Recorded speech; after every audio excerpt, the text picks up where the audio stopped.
2 ans, hein, entre février 2024 et décembre 2025, sur 3 territoires, sur la région Grand Est, la région Occitanie et la région Normandie. Donc ce matin, on va vous faire une présentation à plusieurs voix. Donc moi, je suis Pascal Audoux, chargée de mission sur les Hauts-de-France et sur la Normandie. Et je vais intervenir avec Viviane Tichit et Maïtena Fresh, qui sont chargées de mission sur l'Occitanie et le Grand Est. Sébastien Citerne, normalement, nous rejoint pour apporter quelques précisions sur le contexte actuel et les enjeux en matière d'accompagnement socio-professionnel en entreprise adaptée. Et on a également la présence de Élodie Imbert du cabinet Amios qui nous a accompagnés sur toute la démarche, donc avec 2 collègues. Donc on avait 3 consultants du cabinet Amios qui ont accompagné 33 entreprises adaptées sur les 3 régions qu'on vient de citer. Alors le projet a été financé par plusieurs financeurs publics que je vais citer. Donc on a eu des financements des différents services de l'État dans les 3 régions concernées, un financement complémentaire de la région de Normandie, ainsi qu'un soutien du Fonds social européen, donc avec des fonds européens. Est-ce que Sébastien Citerne a rejoint l'Assemblée? Je pense pas. Si oui, tape 3 fois, Sébastien. Apparemment, non. Donc, je vais prendre le relais sur les enjeux, mais peut-être que Sébastien pourra compléter tout à l'heure. Le projet qu'on a mis en place s'inscrit quand même dans un contexte particulier pour les entreprises adaptées, qui est marqué à la fois par des évolutions, comme vous le savez, financières, mais également des évolutions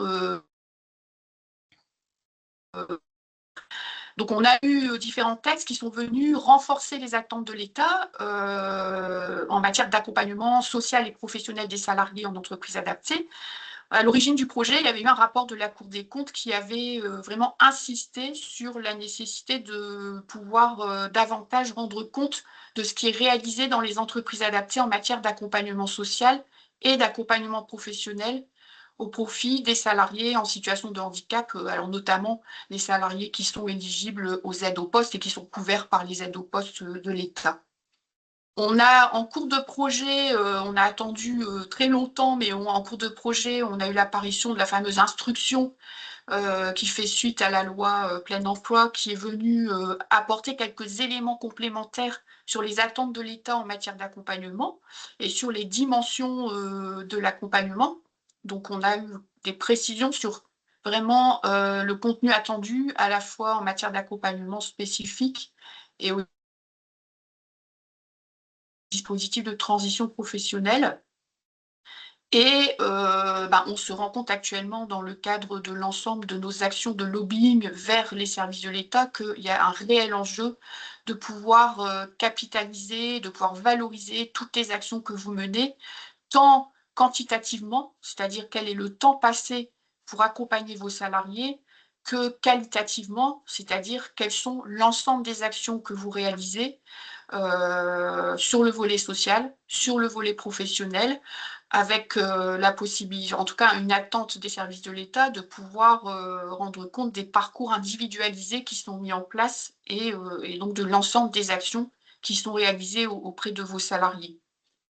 On s'est rendu compte, en amont du projet, on a réalisé un certain nombre de diagnostics. Donc, il y a eu 33 diagnostics approfondis de vos organisations et des outils que vous utilisez, et aussi des outils de reporting. Et on s'est rendu compte qu'il y avait un certain nombre d'enjeux à approfondir pour vous aider aussi à progresser sur les actions qui sont réalisées, mais surtout à pouvoir donner une visibilité sur tout ce que vous faites qui vous paraît souvent évident, mais vous avez du mal à montrer finalement quelle est la spécificité de vos actions auprès de vos salariés. Vous avez du mal à mesurer, vous avez du mal à qualifier.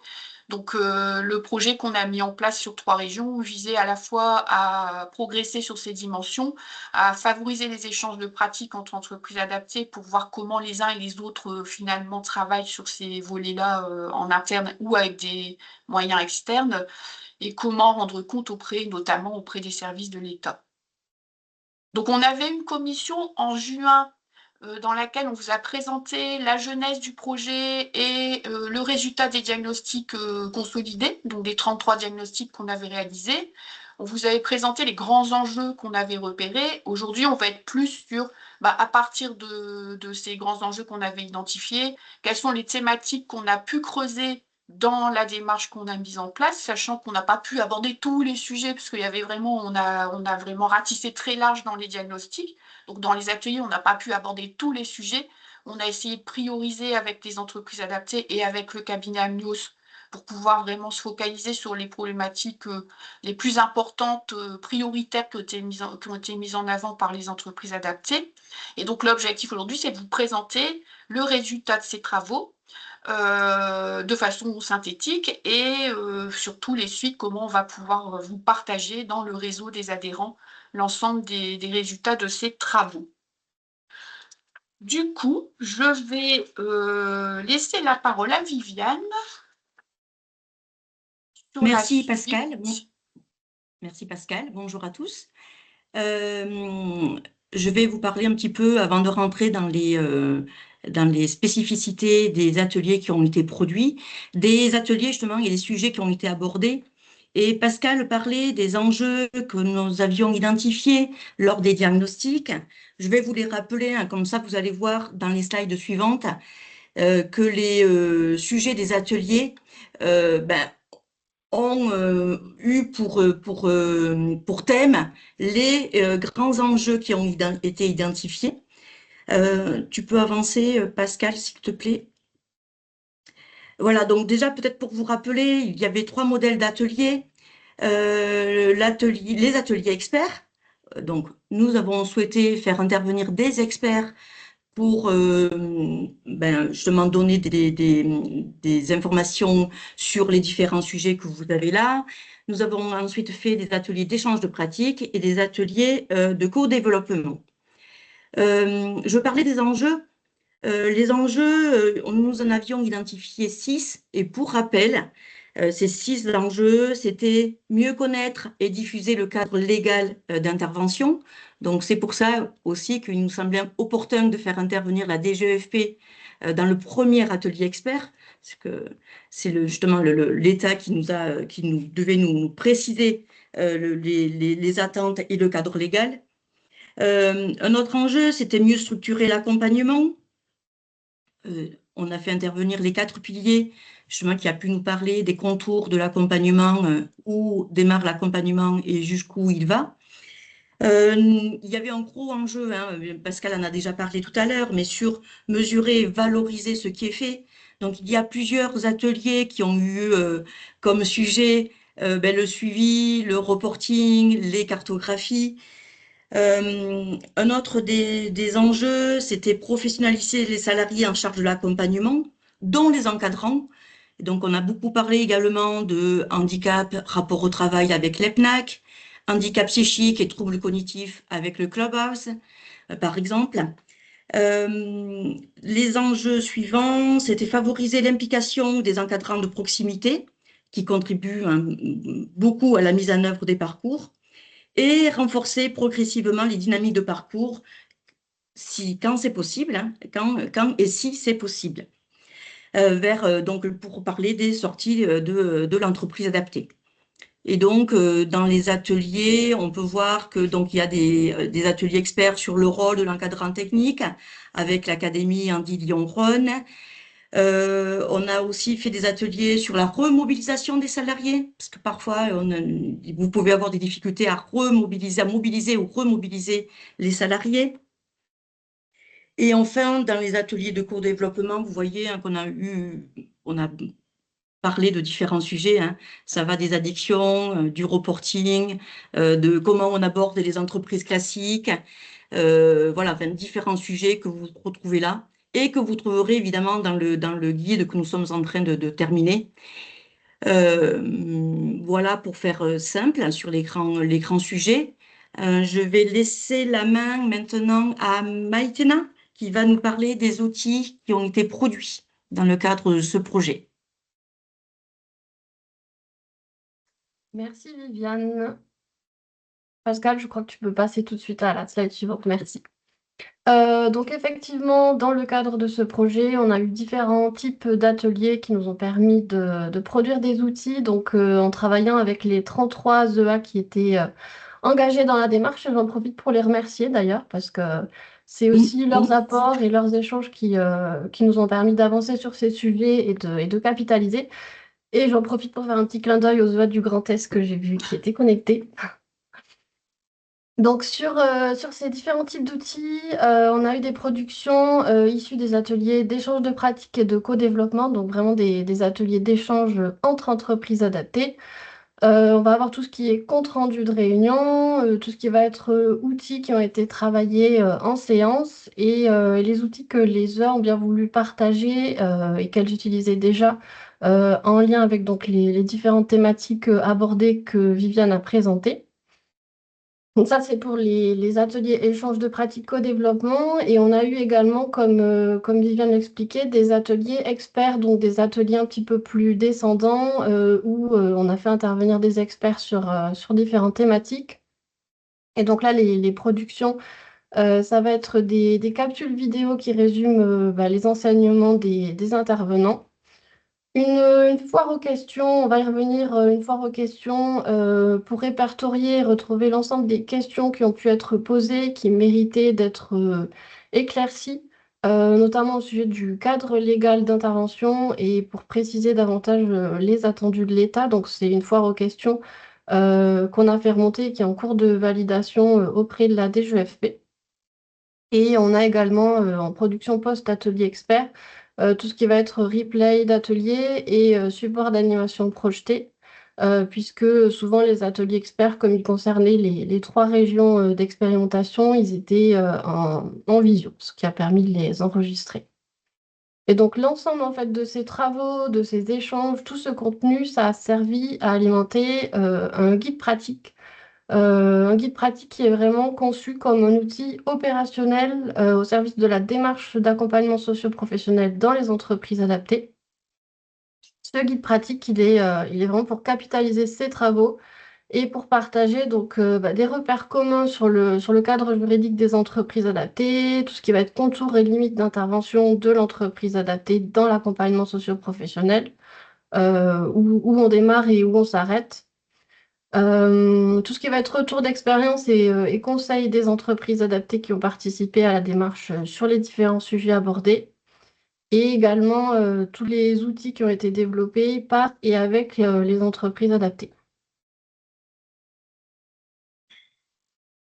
Donc, ce guide pratique, il est structuré, ça devrait vous rappeler quelque chose si vous êtes familier de l'instruction, la dernière instruction sur les entreprises adaptées. Il est structuré donc en différentes fiches.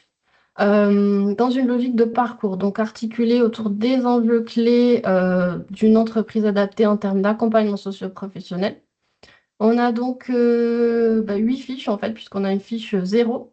La fiche 0, c'est une introduction et mode d'emploi, donc rappel de la démarche, présentation des différentes rubriques, glossaire, un peu une entrée en matière.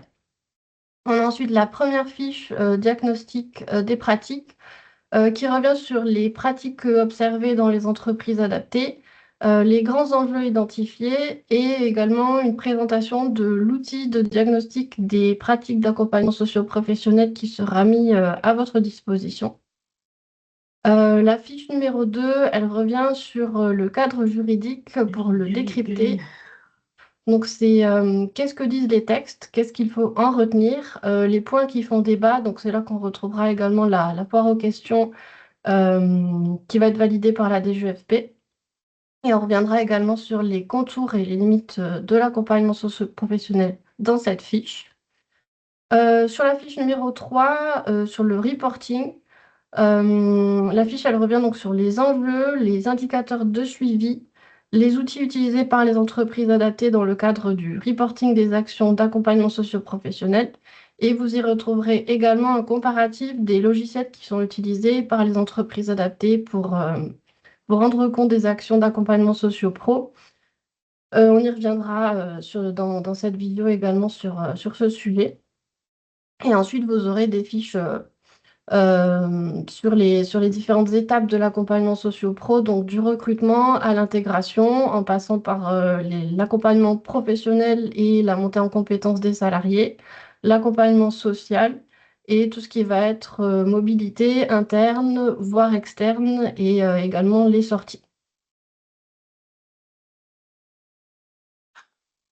Donc, ce guide pratique, il comprend différentes rubriques. La rubrique parole d'expert avec des extraits d'intervention des professionnels qui ont pu intervenir dans le cadre des ateliers experts.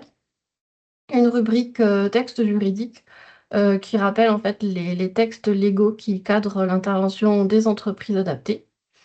Un coin ressources et outils avec des liens vers tous les outils qui seront mis à vos dispositions pour aller plus loin et pour approfondir certains sujets. Donc du contenu qui a été travaillé en atelier, des comptes rendus, des supports de présentation, des capsules vidéo. Et enfin, une partie conseils des entreprises adaptées, donc des conseils vraiment pratiques qui relèvent de ce que font les entreprises adaptées au quotidien et qu'elles ont pu partager lors des ateliers et d'échanges de pratiques ou de co-développement.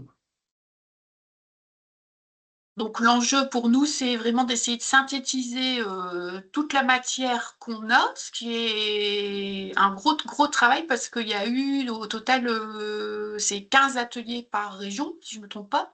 Il y avait 5 c'est ateliers ça. experts, 5 ateliers de co-développement, 5 ateliers d'échange de pratiques.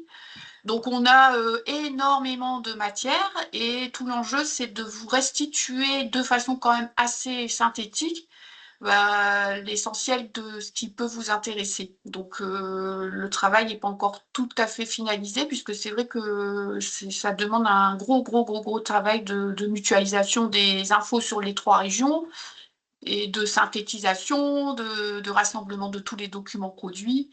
Donc on va essayer vraiment de vous faire quelque chose de très accessible. C'est pour ça on est passé d'un gros guide au départ à plutôt des fiches thématiques qui sera peut-être plus facile pour pouvoir accéder à des infos thématiques en fonction de vos préoccupations.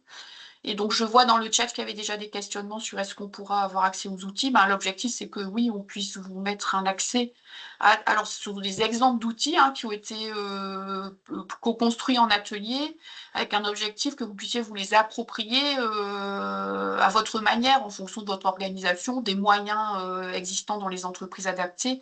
Donc, tous les outils ne sont pas figés. L'objectif, c'est d'avoir des bases de travail que vous puissiez vous éventuellement reprendre et puis remettre à votre sauce dans vos entreprises adaptées. Donc, on a pris le parti avec Viviane, Maïtena et Elodie de faire un zoom sur quelques thématiques, quelques outils pour vous donner à voir. Donc, on ne va pas tout balayer forcément tout ce qu'il y a dans le guide ce matin, mais on va faire quelques zooms sur différentes thématiques qui ont été abordées et outils qui ont été produits. Donc, pour commencer, un petit focus sur la partie juridique. Dans le cadre des diagnostics qu'on a réalisés au début dans les entreprises adaptées, on s'est rendu compte que le cadre juridique n'était pas forcément finalement bien intégré par tous. Alors pour 2 raisons. D'une part, l'instruction à l'époque qu'on attendait n'était pas sortie. Donc on était vraiment en attente de précision de la part de la DGEFP sur le contenu attendu de l'accompagnement socio-professionnel. On savait qu'il y allait avoir des précisions en fait dans le texte, mais donc à l'époque, au moment des diagnostics, on n'avait pas ces bases de textes réglementaires. Donc de fait, quand on questionnait, les EA nous disaient bah oui, on connaît les anciens textes, mais on attend les nouveaux textes. Et la deuxième raison, c'est que dans les diagnostics, on a échangé non seulement avec les dirigeants, pour bien connaître quelle est l'organisation en place, quels sont les moyens mobilisés sur l'accompagnement.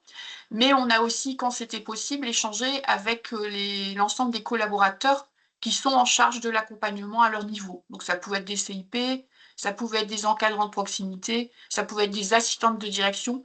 Selon les organisations des entreprises adaptées, l'accompagnement peut être réparti sur plein d'acteurs en fait. Et on se rend compte souvent quand même que le cadre légal est peu diffusé auprès de l'ensemble des collaborateurs et peu vulgarisé finalement pour bien comprendre quand même aussi quelles sont les attentes des services de l'État et parfois pourquoi on leur demande et pourquoi on les embête aussi avec des indicateurs et des outils de reporting. Donc on a beaucoup échangé au début sur le cadre juridique de façon à y voir un peu plus clair. Et comme le disaient Viviane et Maïtena, la première chose qu'on a faite, c'est taper à la porte de la DGEFP pour les entendre sur finalement quelles sont vos attentes et quels sont les textes qui allaient sortir à l'époque, qui allaient aider à mieux comprendre les attendus par rapport à l'accompagnement professionnel. Donc dans le guide, on va retrouver un rappel des textes. Donc on est allé chercher vraiment les extraits de textes qui concernent en particulier l'accompagnement social et professionnel en entreprise adaptée. Donc vous allez avoir un retour vraiment sur les textes qu'il faut quand même connaître lorsqu'on dirige une entreprise adaptée. Et surtout, une synthèse de qu'est-ce qu'il faut en retenir. Et à partir de la synthèse de qu'est-ce qu'il faut en retenir, on a eu quand même beaucoup de débats sur certains sujets, notamment, en gros, on nous demande de faire sortir tous nos salariés de l'entreprise alors qu'on recrute des salariés en CDI, des seniors qui veulent rester chez nous.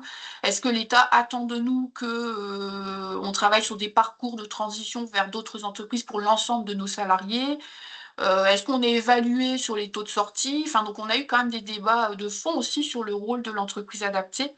Et ce qui a donné lieu, comme Maïtena l'a indiqué, à la rédaction d'une foire aux questions pour essayer d'avoir, au-delà des textes, une interprétation des textes qui est faite par les services de l'État.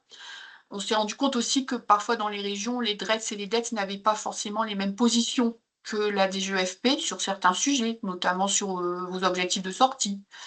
Donc on s'est dit que ça serait intéressant d'avoir vraiment une réponse écrite de la DGEFP et de ses services pour avoir quand même un peu un référentiel commun sur certains sujets qui touchent vraiment au rôle fondamental de l'entreprise adaptée en matière d'accompagnement.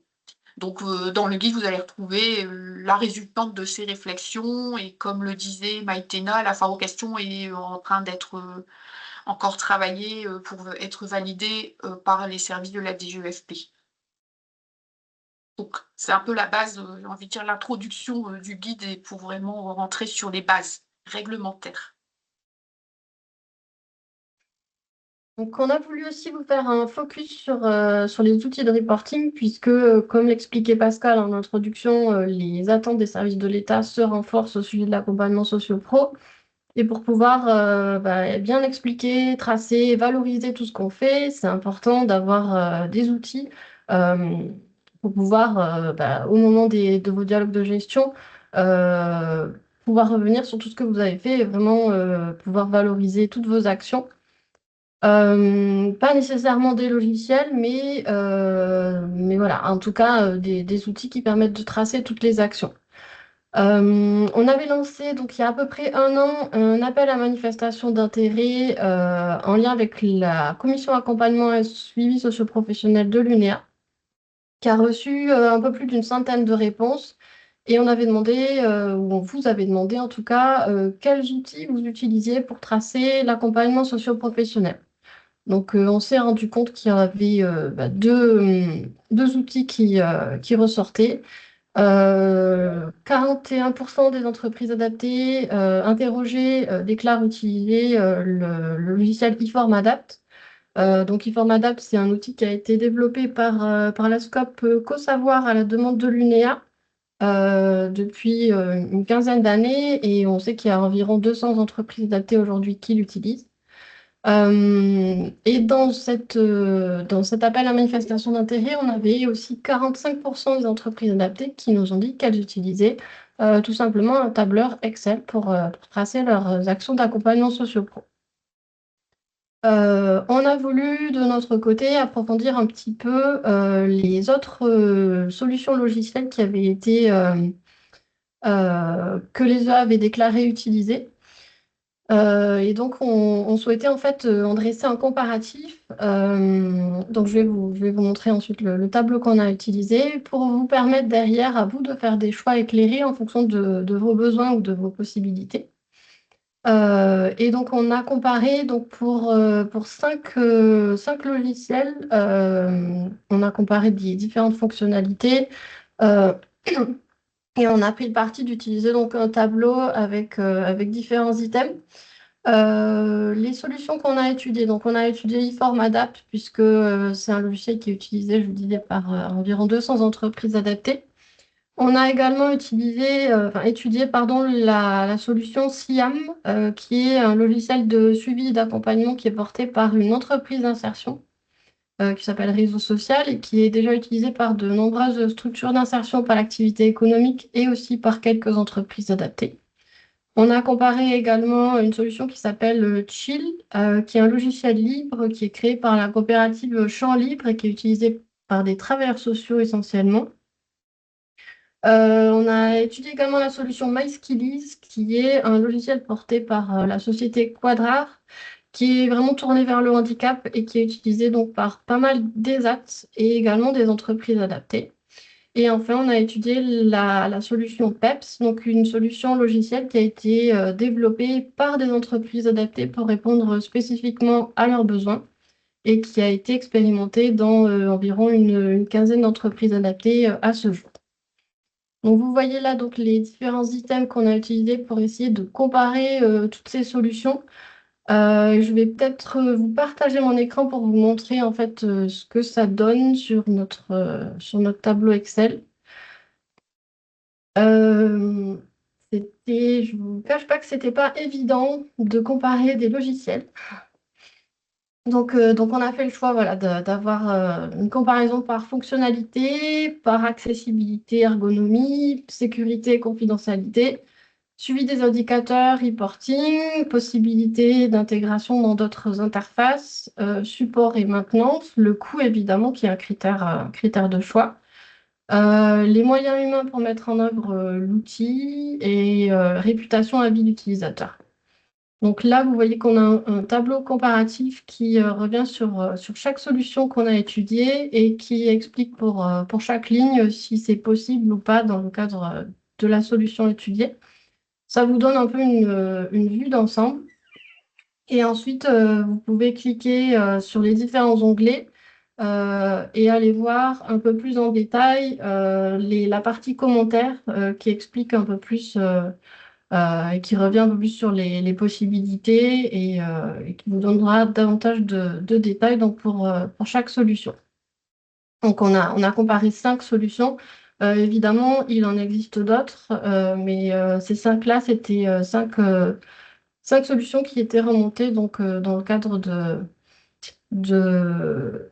de l'appel à manifestation d'intérêt qu'on avait lancé donc, il y a à peu près un an. Et vous retrouverez ensuite dans la partie contact, si vous souhaitez approfondir davantage l'une ou l'autre solution, vous pourrez vous tourner vers les contacts et solliciter une démonstration. Et si besoin, on pourra aussi vous mettre, nous, en contact à l'UNEA avec des entreprises adaptées qui utilisent déjà les solutions logicielles en question pour vous faire votre avis.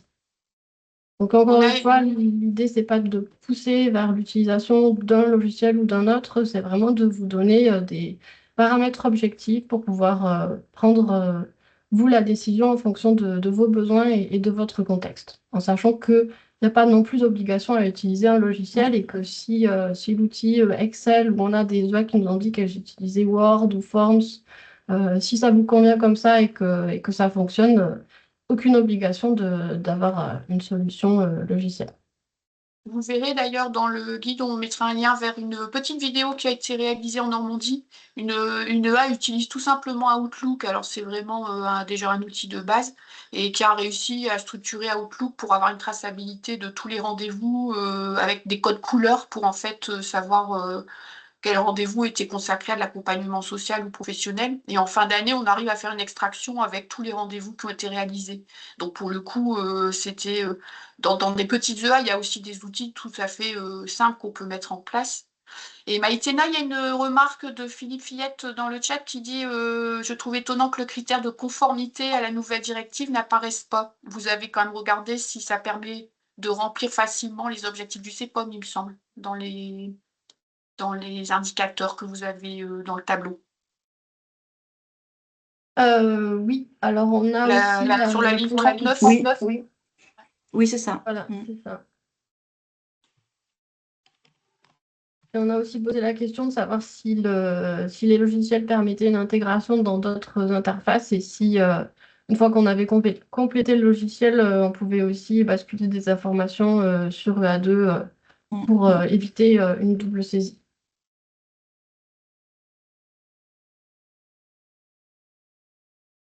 Mais peut-être qu'il faut bien insister hein, et répéter que on a fait ce comparatif de 5 solutions qui existent, mais effectivement, comme disait Maïtena, hein, ce n'est pas une obligation de passer sur un logiciel tel que cela.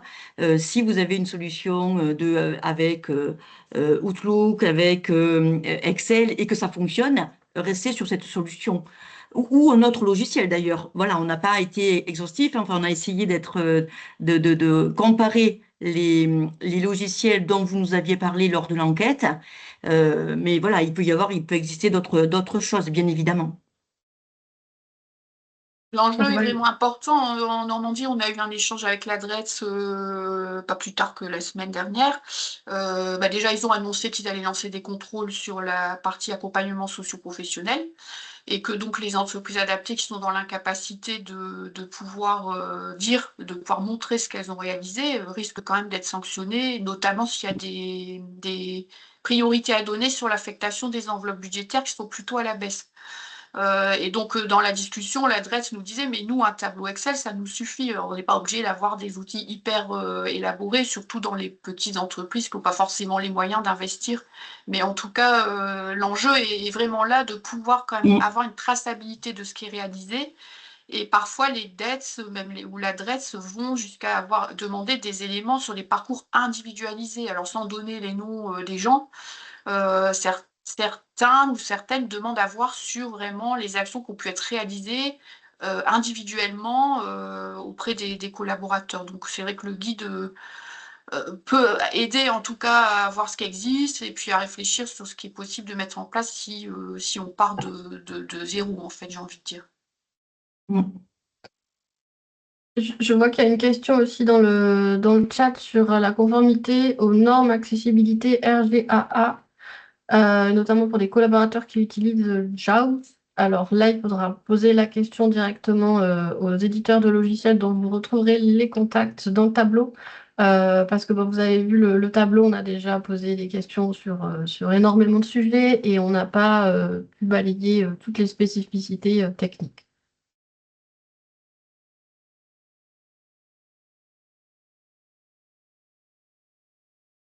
Élodie, on te laisse poursuivre?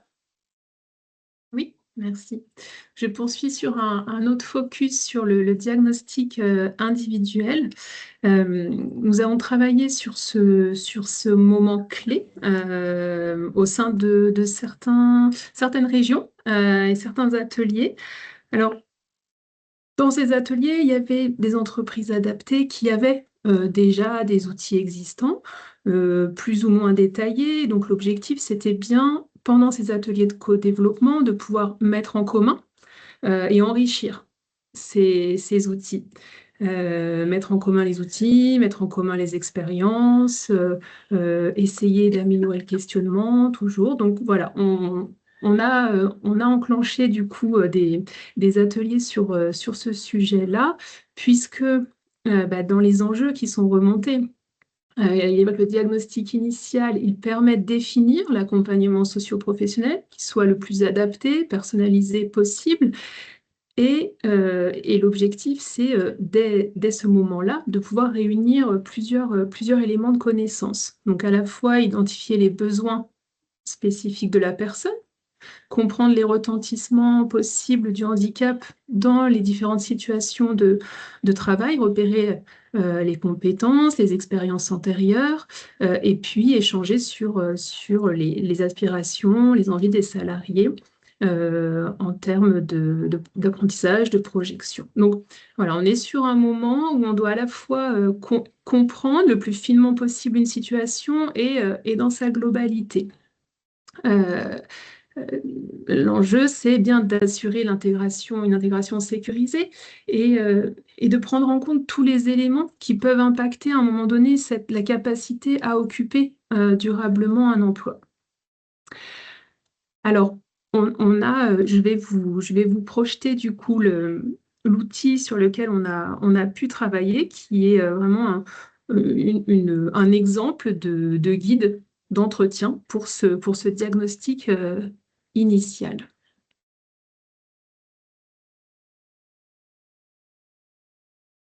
Alors, sachant que dans les diagnostics qu'on a réalisés au début, la plupart des EA nous disent qu'elles le font, ce travail-là, donc on n'en doute pas, hein, nous. Mais par contre, il n'y avait pas toujours une formalisation écrite. Et parfois, c'était, oui, on le fait au moment de l'entretien, mais on griffonne sur le CV. Et finalement, on n'a quand même pas la trace écrite du diagnostic qui est fait au démarrage. Alors que, en gros, quand on lit les textes, cette partie de diagnostic fait partie intégrante finalement de vos missions et on doit pouvoir rendre compte de ce que vous avez réalisé sur le diagnostic initial. Donc, l'enjeu les échanges qu'on a eus, c'était de voir comment on passe de quelque chose qui est réalisé de façon informelle à quelque chose qui est finalement retranscrit dans des documents via une trame d'entretien qu'on complète et qu'on garde dans un dossier ou un dossier à remplir qui suit le salarié dans tout le parcours. Est-ce que vous voyez bien mon écran? Alors, on voit ton écran, mais on ne voit pas la fiche, par contre, Élodie. Ouais, tu n'as pas ouvert la fiche. Tu n'as pas Alors, ouvert la fiche. normalement, si. Je recommence.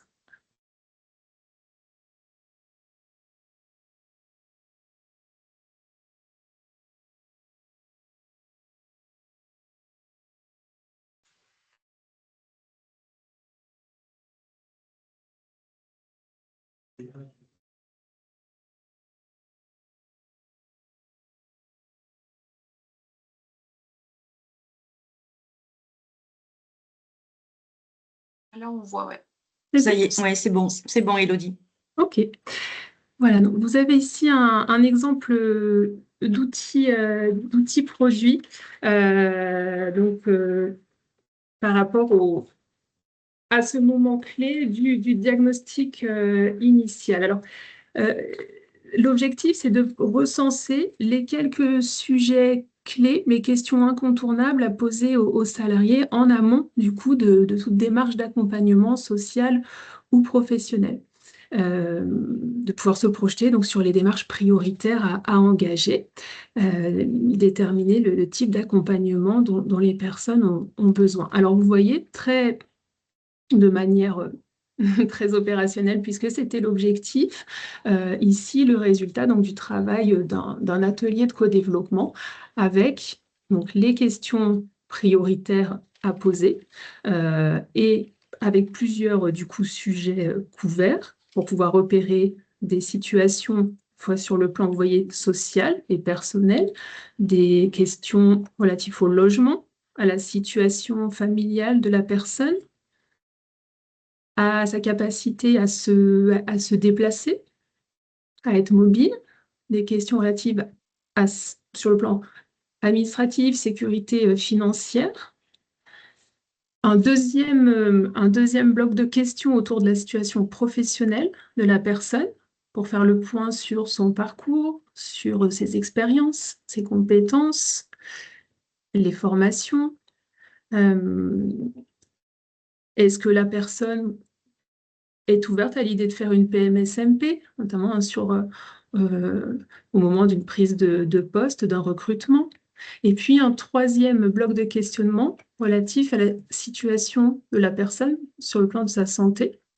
Voilà, donc avec des questionnements autour du parcours de soins et autour des potentielles difficultés en lien avec le handicap.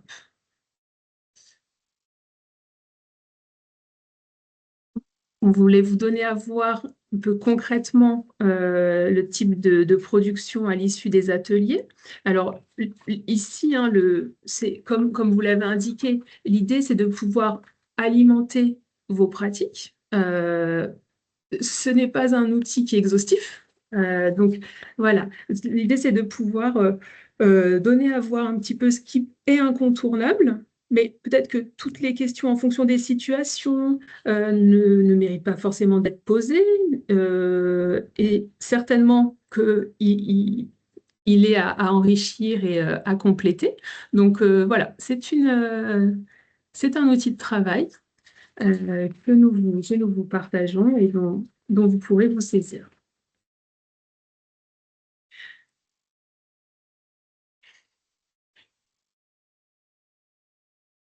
Je vais partager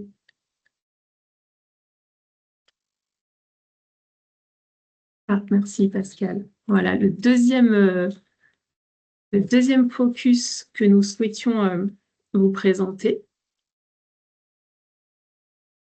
Je vois qu'il y a des questions. Vous me dites si je poursuis sur le deuxième focus et puis on répondra à vos questions ensuite. On peut réagir maintenant si tu veux. Il y a quelqu'un qui dit est-ce que ces questions ne sont pas trop intrusives par rapport à la vie privée du travailleur en situation de handicap? Alors, il faudrait regarder les questions ciblées. Là, en gros, on a quand même repris l'exhaustivité des questions qui ont été partagées par les entreprises adaptées. Donc, a priori, il y en a qui utilisent, qui vont assez loin dans le diagnostic. Et on s'était dit qu'effectivement, il fallait aussi s'adapter. Déjà, il y a quand même, on a eu beaucoup de questionnements sur comment on met en confiance le salarié pour qu'il s'exprime sur certains sujets. Donc, certaines entreprises ne vont pas aussi loin dans les questionnements. Là, on a mis quand même, je pense, presque dans l'idéal, si tout se passe bien, si le salarié se livre, le candidat se livre, jusqu'à où on peut aller.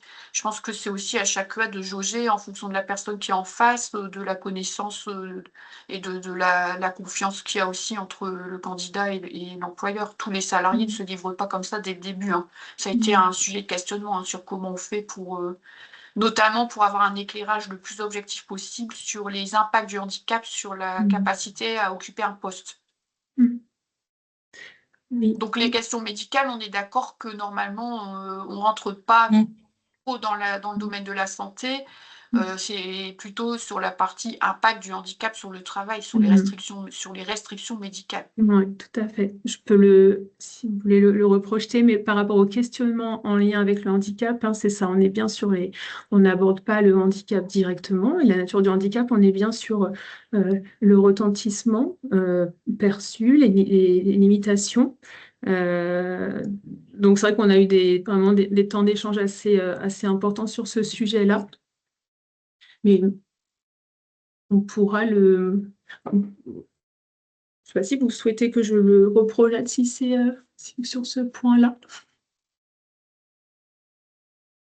On a des remarques sur le fait qu'on ne fait pas partie du médico-social. Alors ça, dans le guide, on reprécise bien justement jusqu'à où on va et ce qu'on ne fait pas. On n'est pas un ESAT, donc on ne va pas sur la partie éducative.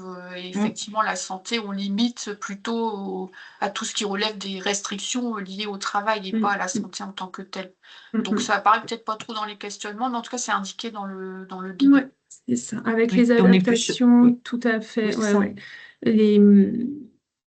Si la personne a bénéficié d'aménagement de poste auparavant, c'est vrai que ça peut donner des indications. Et puis effectivement, l'objectif, c'est de travailler sur les adaptations, aménagement de poste. Je vois dans les commentaires ce sujet-là.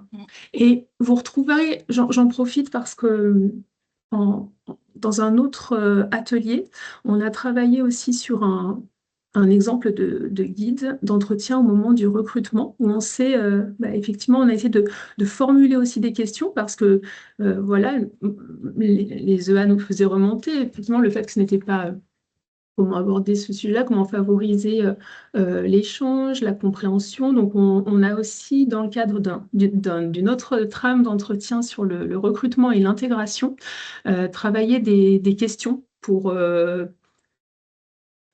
favoriser la discussion, mais tout en restant dans le rôle de l'EA et en n'allant pas sur le volet médical.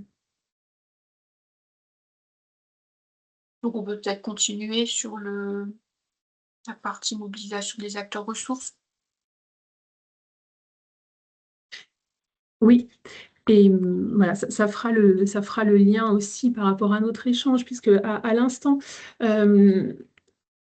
ce qui a été posé au démarrage de la démarche, quand on a posé le cadre de l'accompagnement socio-professionnel, jusqu'où va l'EA, où elle ne va pas. Donc ça, dans le guide et avec les éléments présentés tout à l'heure par Pascal, on a bien souhaité redéfinir le contour, le périmètre de l'action de l'EA. Et il nous a paru du coup nécessaire de travailler sur les acteurs ressources que l'EA peut mobiliser sur le volet social et sur le volet professionnel. en considérant bien que l'entreprise adaptée, elle joue un rôle pivot entre les salariés, donc son équipe encadrante, les partenaires externes, mais voilà, qu'elle a bien un rôle bien défini et qui s'arrête là où d'autres professionnels vont être légitimes à intervenir. Euh, donc, notamment, alors, pour lever des difficultés sociales rencontrées par des salariés, mais aussi sur le registre professionnel. L'enjeu, c'était de se dire, pour que l'EA soit en capacité d'accompagner ses salariés sur les différents registres et de répondre à des besoins qui peuvent être très différents, parfois de manière assez urgente. On parle des situations à traiter très rapidement. Parfois, il y a un besoin de suivi d'accompagnement sur du plus long terme. Donc, voilà, chaque situation étant différente, l'enjeu était de pouvoir partager aussi entre les entreprises adaptées la lecture, le repérage des partenaires qui pouvaient appuyer et accompagner l'entreprise adaptée dans son quotidien. Je vais vous partager du coup le travail sur la cartographie. Premièrement, la cartographie sociale, cartographie des acteurs ressources sur le volet social qui a été réalisée.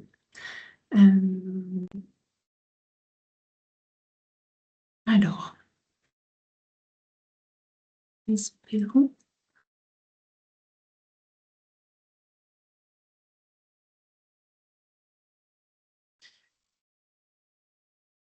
Une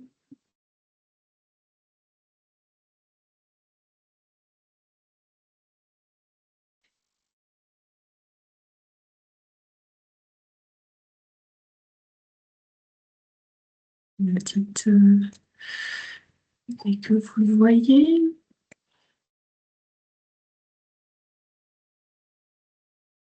Alors,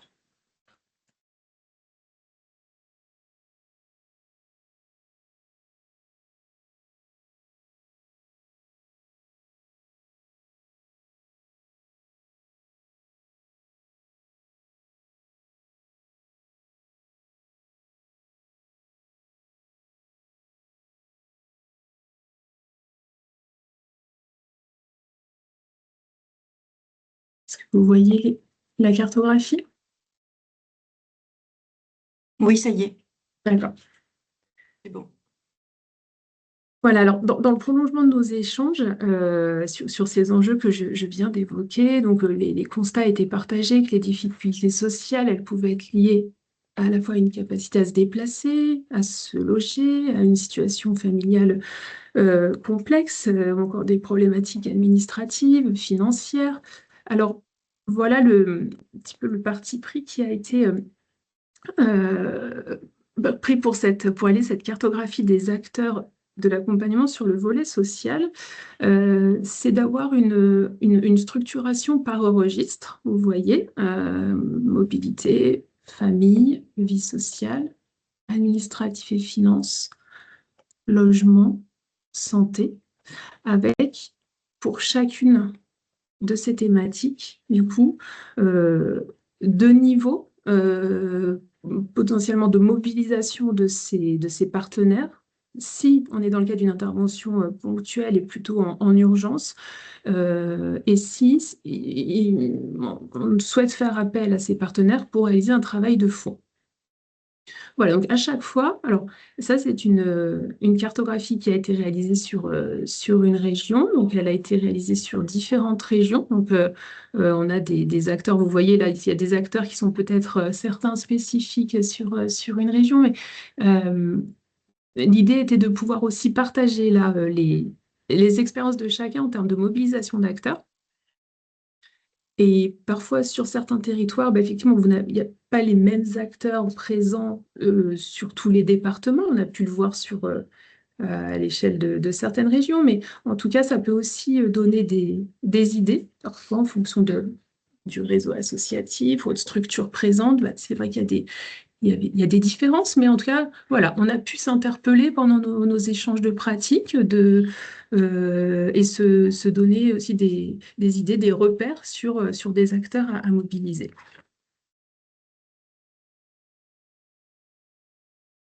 Voilà, donc je déroule, euh, et on a cherché à préciser aussi par rapport aux différentes thématiques, notamment, là je vais m'arrêter sur la santé aussi. Il peut y avoir différentes catégories de besoins aussi pour chaque thématique. Donc on a essayé de préciser au maximum cette cartographie, notamment sur le volet santé. Donc, est-ce qu'on a un besoin d'appui médical d'urgence? Est-ce qu'on est face à une situation à risque? Et vous avez donc les acteurs qui peuvent être contactés. Est-ce qu'on est plutôt sur un travail de fond souhaité avec une intervention externe par rapport à l'état de santé de la personne, par rapport à certaines démarches à mener, par rapport à des problématiques d'addiction? De la même manière, sur le volet administratif, voilà, on a pu échanger régulièrement sur voilà, les démarches d'accompagnement que les entreprises adaptées pouvaient mener, ou les questions les questions remontées par les salariés par rapport à aux dimensions administratives, à la préparation de la retraite aussi. Donc on a indiqué ici. Voilà, pour la cartographie des acteurs sur le volet social, et on a une autre cartographie qui a été réalisée côté acteurs aux ressources sur le volet professionnel. Je vais vous la montrer et puis ensuite je vous donnerai la main. Alors, sachant que dans certains départements, du coup, dans la démarche, des EA se sont réunis entre les ateliers pour travailler à des échelles territoriales plus petites que la région sur quels sont tous les interlocuteurs avec lesquels les EA travaillent. Donc, elles ont mis en commun, en fait, leur carnet d'adresses sur les thématiques que vous avez vues dans le document. Donc là, le document, c'est encore une fois une base de travail et l'objectif, c'est que les EA qui ont envie de l'approprier puissent travailler seuls, voire en collectif, sur avec qui on travaille sur notre territoire sur tel et tel sujet et quel contact on a dans quelle structure, quelles sont les structures qu'on peut mobiliser.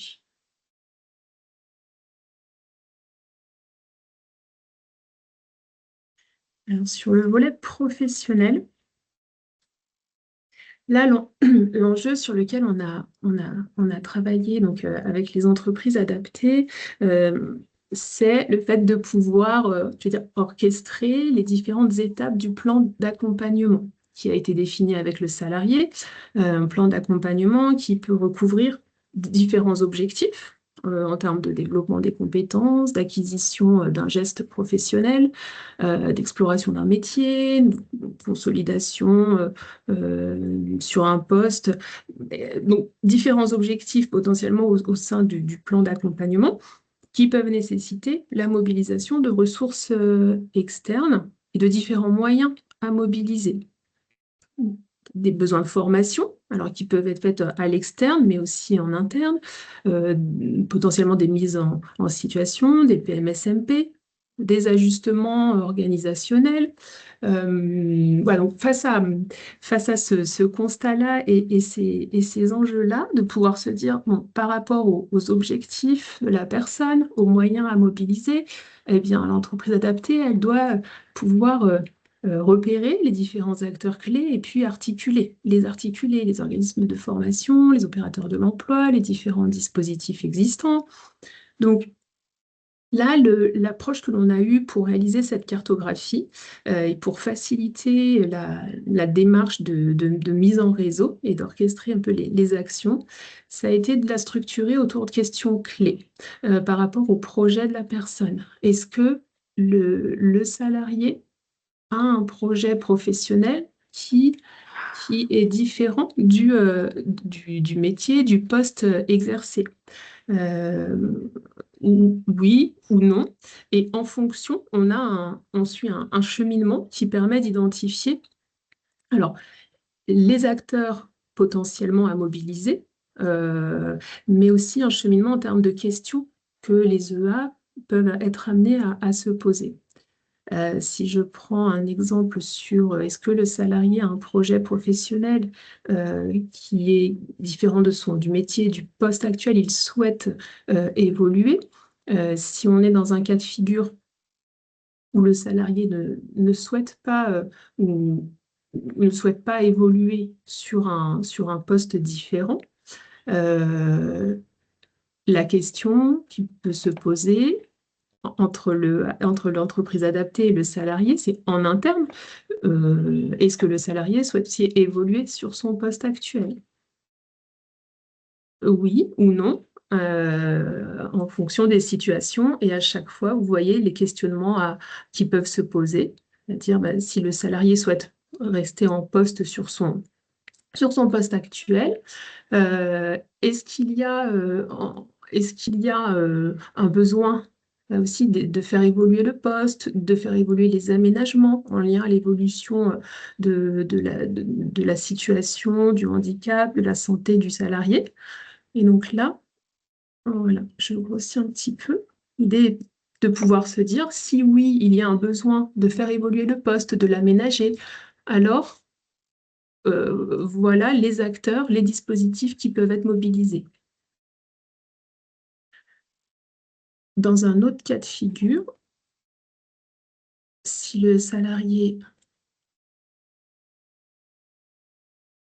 a un projet d'évolution sur un autre métier que celui exercé actuellement,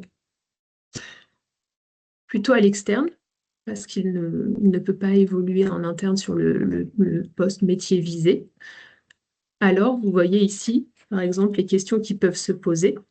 Est-ce que le salarié a besoin d'une formation pour accéder à ce nouveau projet? Si oui, est-ce que cette formation peut être suivie dans le cadre du droit commun? Est-ce qu'il y a des besoins ou est-ce qu'il y a des besoins en matière d'adaptation? Et voilà, à chaque fois, vous avez une ouverture vers des acteurs et des dispositifs, donc acteurs potentiellement à contacter pour avoir des réponses aux questions qui peuvent se poser et les dispositifs existants. Voilà, en quelques minutes, une petite restitution de quelques outils sur ces sujets-là. On a une question sur est-ce que la cartographie sera disponible dans le guide? Dans les outils, voilà, dans les outils, oui.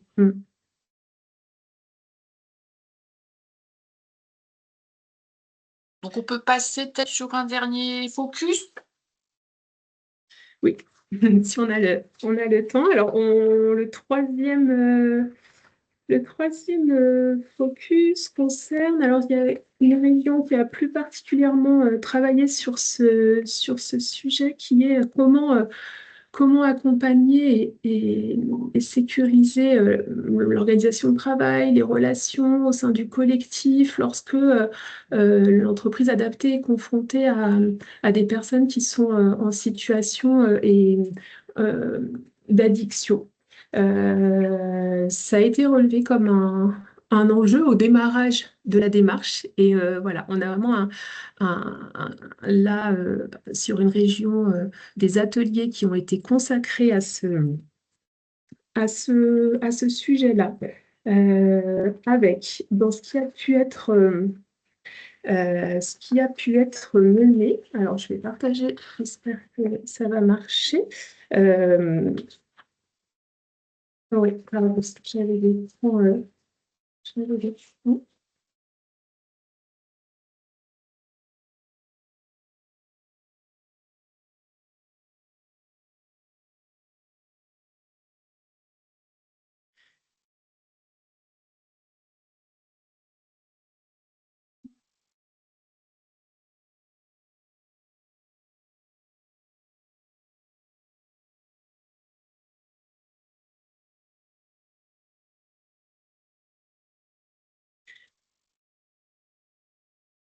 Voilà. Alors, les constats de départ qui ont engagé ce travail-là, c'est des entreprises adaptées qui ont signalé effectivement les difficultés rencontrées pour détecter les problématiques d'addiction, aborder le sujet, et pouvoir gérer aussi les incidences que ça pouvait avoir sur l'organisation, sur les relations, sur le collectif. Donc, le travail qui a été fait, c'est de pouvoir partir sur bah, les sujets sur lesquels l'EA pouvait agir. Donc, la mise en place de règles de sécurité, le respect des normes de sécurité, la prévention des accidents de travail, des contrôles sur la consommation d'alcool, sur le lieu de travail. Et donc, par rapport au champ possible d'intervention de l'EA, il y a plusieurs outils qui ont été travaillés. Il y en a un qui est structurant, c'est la mise en place donc, d'une procédure de gestion des situations d'addiction. L'objectif ici, c'est de pouvoir donner des repères. Donc, c'est une proposition hein, aussi de processus à suivre pour guider donc, les entreprises adaptées lorsqu'elles sont confrontées à un ou une salariée souffrant d'addiction et dont le comportement impacte le travail et le collectif. Alors, je vous mets à l'écran ici le travail qui a été fait sur la procédure de gestion donc, de ces situations d'addiction. Vous voyez, il y a en fait, le groupe de travail pendant l'atelier s'est projeté sur les différentes étapes un peu clés pour vraiment structurer le travail. Donc avec une première phase d'observation, de repérage, une deuxième étape de signalement en interne, troisième étape de réalisation d'un entretien individuel pour partager les constats, engager une discussion avec la personne. Le repérage de ressources externes. Hein, donc, on a vu tout à l'heure le lien là est à faire avec la cartographie, où on a les acteurs du coup mobilisables dans la cartographie. Et puis ensuite, des étapes qui consistent plutôt à ajuster, si besoin, le poste de travail, les rythmes, mettre en place un cadre de régulation, et puis instaurer un suivi dans le temps sur ces ajustements du poste de travail et puis la mise en place d'entretiens de suivi à intervalles réguliers et en fonction de l'évolution, mettre en place d'autres mesures en cas d'absence de changement et de problématiques qui perdurent. Par rapport à plusieurs étapes, vous le voyez, il y a des outils qui ont été construits, notamment donc, pour l'étape 1 d'observation, de repérage d'une situation problématique. Il y a une fiche d'observation et de signalement. Alors, c'est une trame, hein, c'est un exemple de trame qui est proposé. Aussi, un exemple d'outil qui peut être déployé sur des boîtes à questions ou un autre outil climat d'équipe. Voilà, je vais les dérouler. Donc là, on est vraiment dans un travail collectif d'entreprise adaptée et sur des outils très, très, très, très opérationnels, en partie, hein, pour certains. Parce que je déroule pour vous donner à voir, mais voilà, la fiche d'observation et de signalement avec les différents éléments qui peuvent être observés.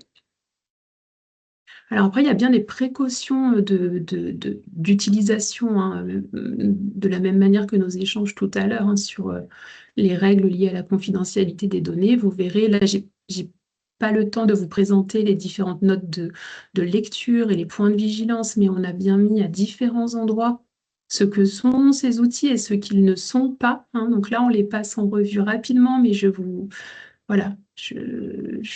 signale qu'on a bien eu ce souci-là dans le cadre de la réalisation des outils. Hein. C'est vraiment des travaux qui se veulent... alors, bien sûr, il faut vérifier l'ensemble de ce que l'on a fait dans le cadre des groupes, hein, mais en tout cas, ça nécessite d'être bien vigilant sur ce point-là, de bien vérifier l'ensemble du respect des règles et du droit.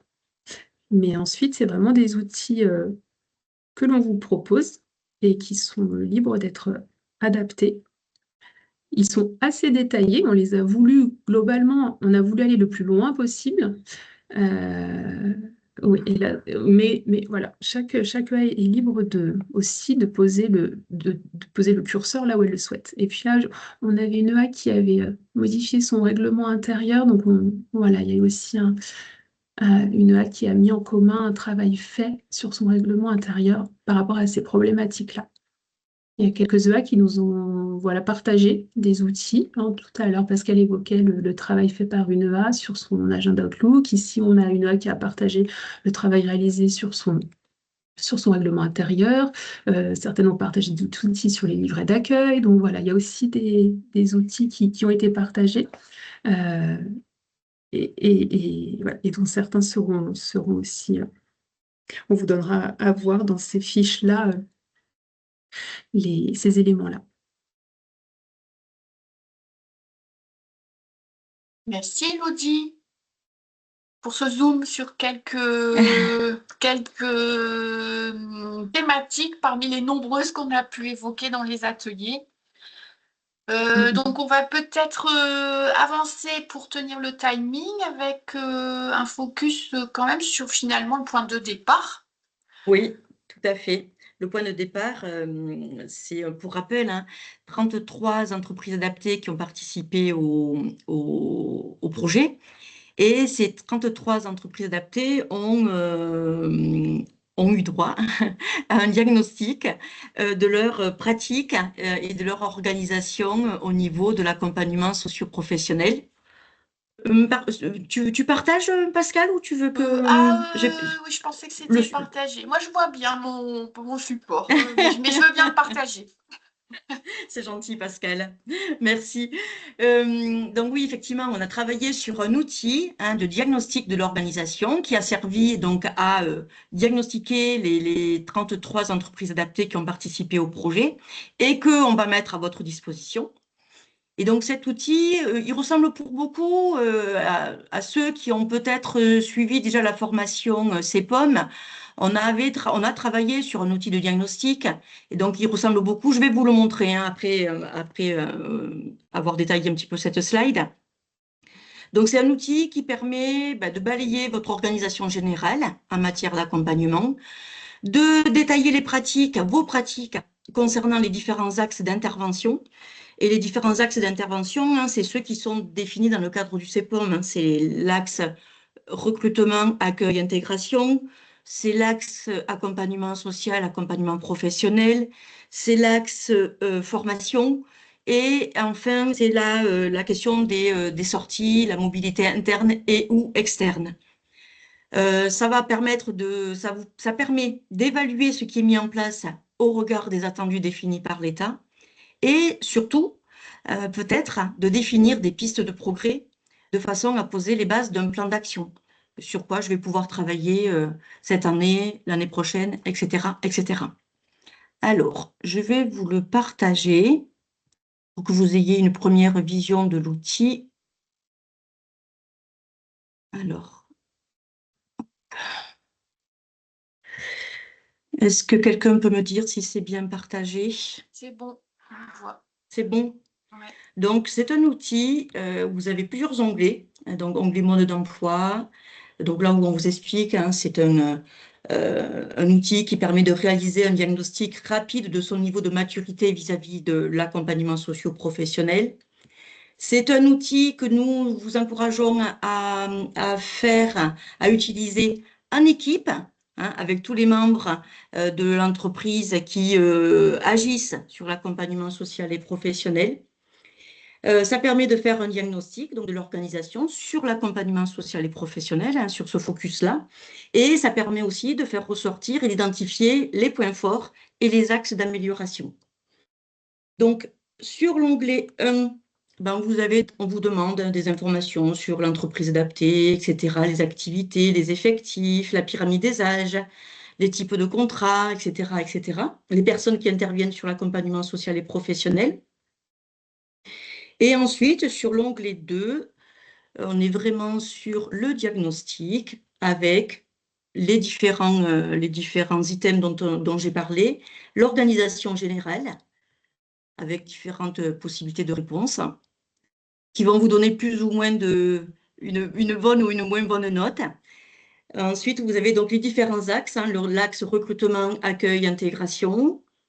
On est quand même assez précis chaque fois sur chaque axe, on a quand même pas mal de questions. L'axe accompagnement social et professionnel. L'axe formation. Et enfin, l'axe mobilité interne et externe. Donc, une fois que vous répondez à ce petit questionnaire, ça vous donne un onglet avec des résultats. Donc, vous avez une toile d'araignée, comme ça, avec où sont vos points forts. Là, organisation, dans le cas présent, organisation générale, recrutement, accueil, intégration, mobilité interne, externe, l'entreprise adaptée, elle est au top. Elle ne peut pas faire beaucoup mieux puisqu'elle est à 100%. Par contre, on voit que sur l'accompagnement social et professionnel, elle n'est qu'à 22%. Donc, elle va pouvoir améliorer, travailler sur cet axe-là pour améliorer son process d'accompagnement social et professionnel. Et on vous a également mis un onglet sur les besoins. Et là, les besoins, c'est vraiment quels sont les sujets sur l'accompagnement social et sur l'accompagnement professionnel? Quelles sont les thématiques sur lesquelles vous rencontrez le plus de difficultés?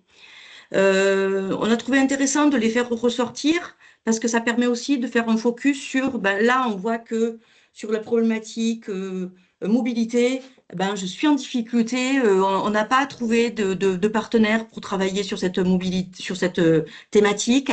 Je vais, là, dans les mois suivants, chercher un partenaire ou des partenaires qui vont pouvoir m'aider à travailler là-dessus. Idem sur la partie, sur les thématiques professionnelles. Donc, vous allez pouvoir lister un petit peu les différentes problématiques et vous allez pouvoir les mettre dans l'ordre de celles qui vous posent le plus de soucis. Voilà. Et ensuite, vous aurez la possibilité d'avoir un onglet pistes de progrès identifiées et vous pourrez aller chercher dans une liste déroulante, si j'y arrive, voilà, les différentes pistes de progrès que vous allez pouvoir mettre en œuvre sur chaque axe, selon les besoins, bien évidemment, et selon les résultats que vous aurez obtenus. Voilà, donc ça, c'est un outil qui est en train d'être finalisé, il est quasi finalisé, et qui aussi sera à votre disposition. Peut-être juste une petite remarque sur l'onglet 1, identité. Ça paraît un peu rébarbatif parce qu'on vous redemande des données sur les effectifs, l'âge. Et en fait, il est quand même super important parce que dans les échanges qu'on a eus avec les EA, ça permettait aussi d'échanger sur la stratégie d'accompagnement qui peut être différente pour des publics jeunes qui ont envie de bouger par rapport à des seniors qui n'ont pas envie de bouger. Et est-ce qu'il y a du CD tremplin, est-ce qu'il n'y en a pas? Enfin, tout ça, ça permet quand même aussi d'échanger sur la stratégie à définir et à développer de l'argumentaire auprès notamment des services de l'État. Quand on vient nous chercher sur qu'est-ce que vous faites pour accompagner les mobilités, ça donne aussi à voir sur finalement, au regard des publics que nous on accompagne, il y a peut-être, je sais pas, X% qu'on interroge mais qui expriment ne pas vouloir bouger et ça s'explique parce que c'est des seniors qui ont été licenciés pour inaptitude et donc c'est pas la même chose qu'un jeune qui vient d'arriver et qui exprime quand même une envie de bouger. Donc c'est vrai que cette partie elle paraît un peu rébarbative et évidente pour vous parce que c'est une identité, votre identité, mais elle a été quand même importante dans le diagnostic pour essayer d'échanger vraiment sur ces dimensions-là et de se dire aussi développer de l'argumentaire auprès des services de l'État notamment sur nous au regard de nos publics, on peut pas mettre en place les mêmes accompagnements avec les mêmes objectifs et donc du coup notre stratégie c'est celle-ci ou celle-là. Donc c'est quand même important d'essayer de faire l'exercice sur cette partie identité. Donc, on est dans les temps. Oui, Alors, Sébastien, est-ce que Sébastien, tu es parmi nous? Alors, il y a tellement de monde que je vois pas tout le monde. Oui, oui, je te Alors, comme comprends. tu es là, Sébastien, et que tu n'as pas fait le mot d'intro, eh ben, je vais te faire le mot de conclusion. Et notamment sur les suites qu'on envisage par rapport à tout ce travail. Quelle suite envisagée par l'UNEA? Ouais. Déjà, merci pour le travail. Désolé de ne pas avoir pu être au propos introductif, mais j'étais repris. Déjà, pour conclure, et pour avoir suivi un peu le fil des questions qui ont pu être posées, moi, je voudrais rappeler que l'accompagnement en entreprise adaptée, il est spécifique aux collaborateurs. C'est ce qui est produit et ce qui est écrit aujourd'hui dans le Code du travail, mais il est surtout fondamentalement adaptable aux personnes, parce que les besoins des personnes sont différents. Il n'est pas question d'avoir quelque chose qui soit uniforme, qui soit totalement formaté et que l'on applique et qu'on décline sur l'intégralité des salariés. On va avoir des besoins qui sont différents d'un salarié à un autre, donc il n'est pas uniforme, il n'est pas standardisable. Chaque situation est singulière et chaque parcours appelle des réponses ajustées. Donc qui peuvent évoluer soit dans le temps, soit dans l'intensité, en fonction des réalités professionnelles aussi du collaborateur, de ses souhaits. Et il ne faut pas oublier que dans le processus d'accompagnement, et le Code du travail a bien reprécisé, la personne est centrale. Elle est centrale sur son projet professionnel et veut embarquer, doit s'engager et doit s'exprimer sur ce qu'elle veut faire. L'objectif de la démarche que l'on avait engagée et qui vous a été présentée aujourd'hui, donc c'était pas de définir un modèle d'accompagnement unique. Il n'y a pas de modèle d'accompagnement unique au sein des entreprises adaptées, mais l'idée c'était vraiment d'outiller les entreprises adaptées avec des réflexions qui ont été menées ou qui ont été partagées entre pairs, entre dirigeants d'entreprises adaptées, entre équipes d'accompagnement d'entreprises adaptées, afin de produire des éléments de repère et de positionnement pour se dire ce que je fais, est-ce que j'en fais trop, est-ce que j'en fais pas assez, et comment j'agis quand je dois faire face à une situation. Donc c'est ça qui était important. Donc c'était cette idée, c'était la volonté en tout cas du projet, et d'aider les entreprises adaptées à s'emparer de cette question à partir de sa propre réalité, puisqu'il y a la réalité, il y a la réalité du public, il y a la réalité du territoire, il y a la réalité des métiers aussi sur lesquels elle est positionnée. Donc, c'est vraiment propre à tous ces paramètres-là. Donc, les travaux qui ont été menés pour moi dans les 3 régions pilotes montrent d'ailleurs que les réponses à un accompagnement de qualité déjà peuvent être multiples. Elles peuvent être à la fois organisationnelles, en structurant les pratiques au sein de l'entreprise adaptée, les rôles, les outils de reporting qui peuvent avoir été également présentés, et je remercie le travail de Maïtena et de Viviane là, sur le travail de fond d'analyse des outils qui ont pu être faits. Elles peuvent s'appuyer sur des compétences internes au sein de l'entreprise adaptée, portées par les équipes et les encadrants. Alors le titre, j'ai vu les débats entre ce qu'on appelle un CIP, ce qu'on appelle un CASP, ce qu'on appelle... On doit avoir un processus d'accompagnement et on y met les titres et les noms des personnes que l'on veut dedans. Donc c'est soit avec des compétences internes, mais aussi, et ça sera surtout souvent, sur des compétences externes ou des solutions mixtes. Les compétences externes, notamment sur les questions qui ressortaient tout à l'heure par rapport à est-ce que je ne vais pas trop loin dans la question, est-ce que je ne rentre pas trop dans l'intimité de mon collaborateur, ces sujets-là, en effet, ce sont des sujets que l'on a déjà débattus de nombreuses fois dans les groupes de travail, mais c'est important que les questions puissent être posées et parfois passer par un tiers assermenté, c'est beaucoup plus facilitant pour vous que de le faire directement et un collaborateur ne s'exprimera pas de la même façon à son employeur ou à son responsable direct qu'à une personne qui est de cette profession-là. Donc, des solutions de recours à des prestataires externes sur des données, sur des thématiques particulières, c'est vraiment important. Ce que la démarche a aussi fait, et ce que vous avez pu remonter du travail sur les 3 régions, c'est déjà l'ampleur et la qualité de ce qui est fait dans les entreprises adaptées. Il y a énormément de choses qui sont faites. La difficulté derrière, c'est de valoriser le travail que vous faites. C'est vraiment l'enjeu et c'est vraiment ce sur quoi ce guide est fait aussi pour vous aider. Ce guide et ces outils qui ont été produits sont faits pour vous aider, pour que vous réussissiez à valoriser tout le travail que vous faites. Et les échanges de pratiques, tous les accompagnements qui peuvent être faits dans les structures, c'est quelque chose qui est important et c'est vraiment bien de pouvoir le partager et de le mutualiser de manière collective. Donc l'enjeu n'est pas forcément de faire plus que ce que vous faites aujourd'hui, mais c'est de mieux structurer, de mieux reporter, de mieux formaliser et de rendre visible et lisible ce que vous faites. Donc ça, c'est vraiment ce qui ressort pour moi des travaux. Les outils produits dans le cadre de cette démarche viennent vraiment précisément dans cet objectif-là, de vous aider à valoriser et à rendre visible ce que vous faites. Comme Pascal m'invite à vous le dire, la démarche ne s'arrête pas là aujourd'hui. Il y a des enjeux, on doit vous mettre à disposition les outils, on doit continuer. Et il faut surtout se dire que la démarche, elle ne s'arrête pas aujourd'hui. Les livrables et les guides que l'on a voulu faire par cahier, par fiche, je ne sais plus quel terme on a pris, Pascal, mais par fiche, ont pour objectif justement de pouvoir être alimentés régulièrement, documentés de manière supplémentaire régulièrement, pour pouvoir vous les repartager. Donc c'est un socle commun au service des pratiques que l'on veut partager, des pratiques diverses, des pratiques évolutives, et qui sont centrées sur les personnes que l'on accompagne et qu'on salarie dans les entreprises adaptées. Donc, je voulais vraiment remercier déjà le travail qui a été fait, l'ensemble des entreprises adaptées qui ont participé à la démarche sur les 3 territoires, les partenaires qui ont été mobilisés.